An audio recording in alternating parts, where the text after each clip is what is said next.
Sonnez trompettes et clairons, pour réjouir mes compagnons,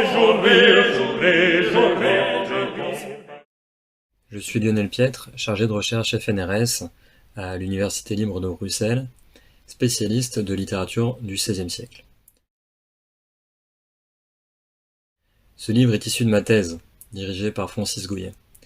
Au cours de mes recherches, il m'était apparu que l'histoire à la Renaissance accordait une grande place à l'analyse des conseils, les délibérations qui précèdent l'action.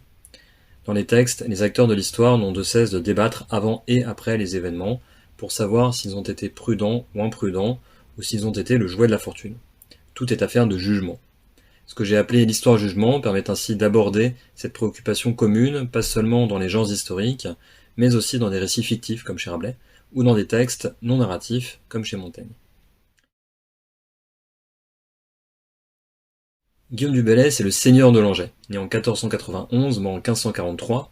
C'est l'aîné d'une famille noble qui s'est illustrée sous François Ier. L'un de ses frères, Jean du Bellay, est ainsi célèbre comme conseiller des rois et pour avoir protégé Rabelais, et bien sûr Joachim du Bellay, issu de la branche aînée de la même famille. Guillaume, que j'appellerai Langeais, fut également le protecteur de Rabelais, mais il fut aussi poète, diplomate, espion, stratège et historien, auteur d'une œuvre considérable, les Ogdoades, inachevées et en partie volées à sa mort, à la fois connues et méconnues puisqu'elles ont été publiées au sein des mémoires de son cadet, Martin du Bellay, ce qui a conduit à confondre les deux frères.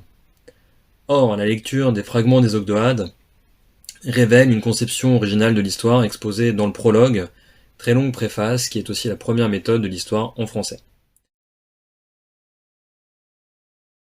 C'est d'abord une allusion à deux sonnets de Joachim du Bellay, où il dit avoir vu en songe le spectre de Guillaume alors qu'il faisait halte sur le lieu de sa mort près de Lyon.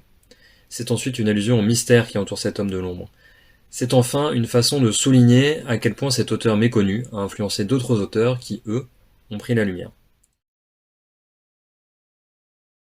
La première partie pose le contexte, la nécessité de l'histoire-jugement sous François Ier, ce qui permet de saisir pourquoi l'œuvre de Langeais était très attendue, et pourquoi sa mort précoce et le vol de son œuvre ont été ressentis comme un drame. La deuxième partie contient une analyse des fragments des Ogdoades et de leur prologue, ici édité. La troisième aborde l'influence de Langeais sur les grands historiens et théoriciens comme Bodin et Sleidan, mais aussi sur les mémorialistes Martin du Bellay et Blaise de Montluc. L'ensemble est suivi d'un épilogue qui montre que l'ombre de Guillaume du Bellay s'étend au plus critique de ses lecteurs, Michel de Montaigne. Je terminerai par ces mots du prologue de Langeais, qui invite à lire l'histoire comme une expérience de jugement que nous avons le pouvoir de faire revivre si nous voulons bien nous en donner la peine. Je ne vois autre différence entre l'histoire bien décrite et l'homme ancien qui a moult vu, considéré et retenu, sinon que l'un est histoire parlante et vive, mais mortelle, l'autre histoire morte et mute, mais à perpétuité ressuscitable et apte à recouvrer la parole par le moyen d'un lecteur studieux et diligent.